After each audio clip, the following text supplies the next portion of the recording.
The NOAA ship Okeanis Explorer presents What is hydrography and why do we do it? Hydrographers use sound to see in a way sort of like bats use it for echolocation. They use single beams, which emit one sound at a time to create an image in 2 dimensions. They use sub-bottom profilers, which also emit one sound at a time, but at such low frequencies it actually penetrates the sea floor. And finally, they use multi-beam, the most frequently used medium to map the seafloor, and we'll be investigating them thoroughly. So here we go! Sound originates at the transducer head, which is mounted on the hull of the ship. Sound is released in a series of beams, which form a triangle as they travel towards the seafloor, called a swath. Depending on the depth of the water, the swath covers more or less ground. The swath angle can be adjusted to compensate for changes in water depth.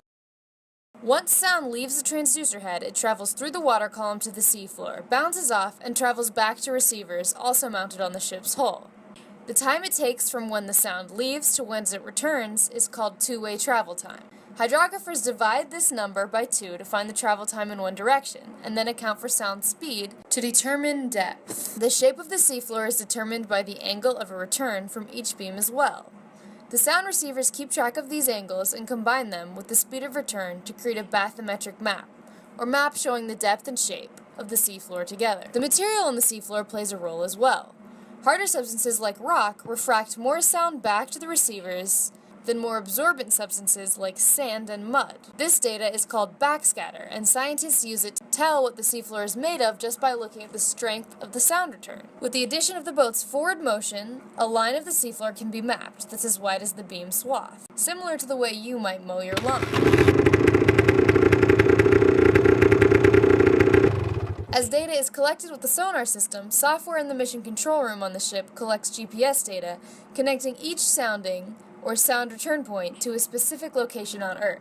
Heave, pitch, and roll offsets are edited at this stage as well, compensating for the motion of the ocean.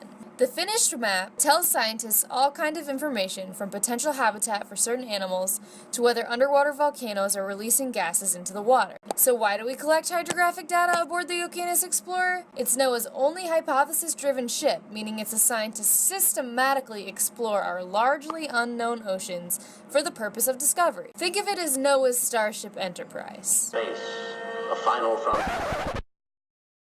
Only 5% of the world's oceans have been mapped, meaning there's a lot to learn out there, and with rising sea levels and threatening climate shifts headed our way, it's about time we got to know one of our most valuable natural resources, the ocean.